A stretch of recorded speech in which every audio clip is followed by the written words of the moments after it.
Hi, it's Liz and welcome to my channel, SharePoint Chick. I love Microsoft 365 and SharePoint. Hi everyone, welcome back to SharePoint Chick. Today I want to talk to you about Microsoft Forms and how to use Microsoft Forms to create a safety incident reporting form.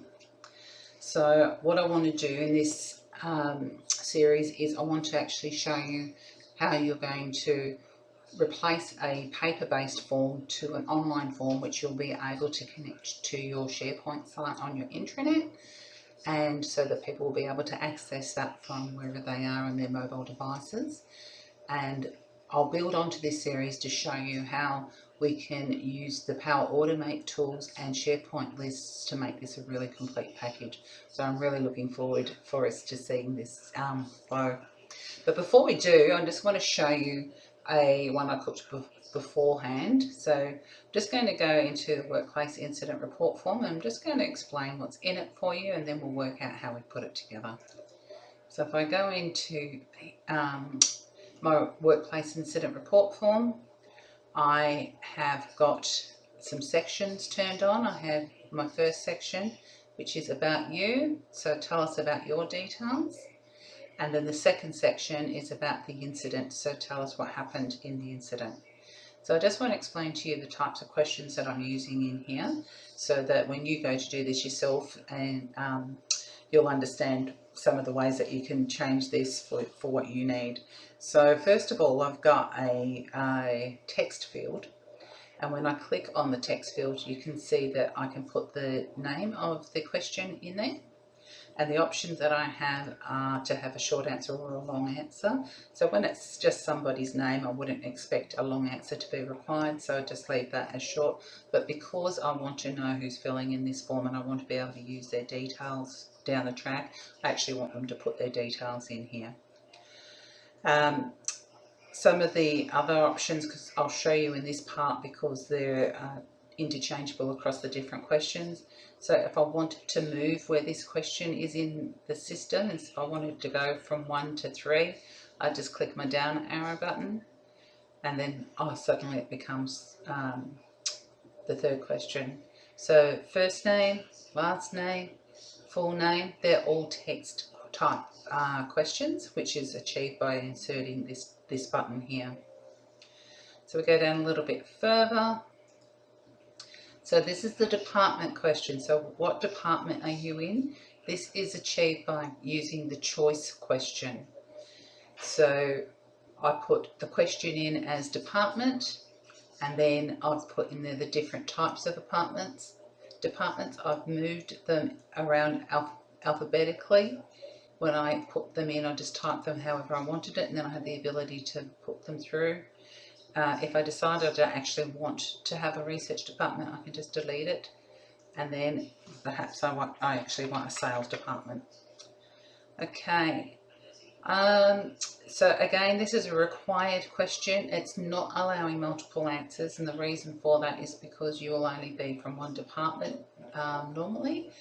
And again, I've got the same option. So this button here, I can copy the question so I can get the same structure to the question that I want, but I'm not going to do that again in here, but just showing you that. So in the second section, I've got about the incident, and so this is a date question. So a date question means that the response will come in a date format, and the date of the incident or injury is the question. This is a text question, but it's got the long answer selected on it, and it's a required field. So summary of what happened, provide details of the incident, do not include names, and then who else was involved in the incident. You might be able to say, John from marketing was with me at the time, or something like that. Okay, so where did the incident happen? You can see in here, this is a choice question. But what I've also done is I've added the option to include other as an answer. So how I did that, add other option. So that means if this wasn't one of the options for my answer to that question, I'd be able to type in there exactly what I need. You could perhaps in some instances decide that you want to include multiple answers, so but I would expect that a incident that happens is probably just in the one spot for a person. These here are simply choice questions again in this one. And this one here is choice questions as well. And immediate action taken is a choice question again. But this one's being allowed to have multiple answers. They're all required fields, and a reason I've done multiple answers is because you might have applied first aid and then you might have had to walk off the area with hazard signs. Okay, so that's a good look at the questions that I've put in here. The style that I chose came from the designer area in here, and pretty much chose the blue, and that gave me my options in there. If I wanted a darker theme, or I want to go orange or whatever else. And I could also add my own theme that I can choose from something online. Let's go safety.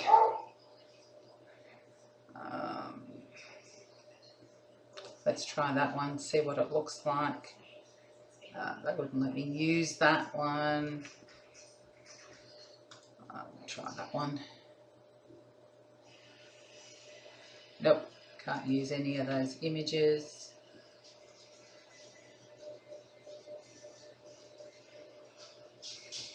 Nope. Oh no, it's letting me choose it. It's the workplace incident report. That's now my theme, is what it's allowing me to use. And the colour theme for the surround, etc. is coming from in here. Okay, so you can see all the different ways that it could be displayed.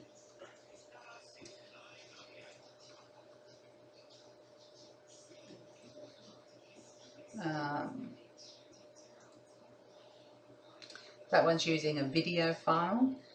I think it's quite distracting, but it might be something that you might think that that's the way that it should be. And you can see it added my customized theme to the list in here as well. Okay, so I might want to choose that one. I'll go with that one. Alright, so let's have a look at this in preview.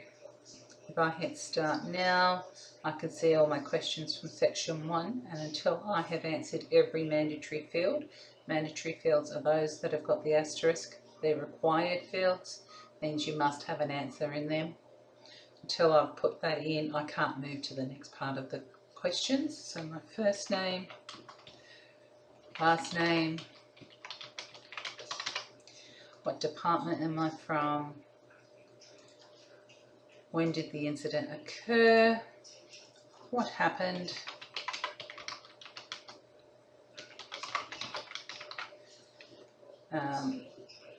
who else was involved in the incident. No one was with me, I was by myself, just stubbed my toe in the car park.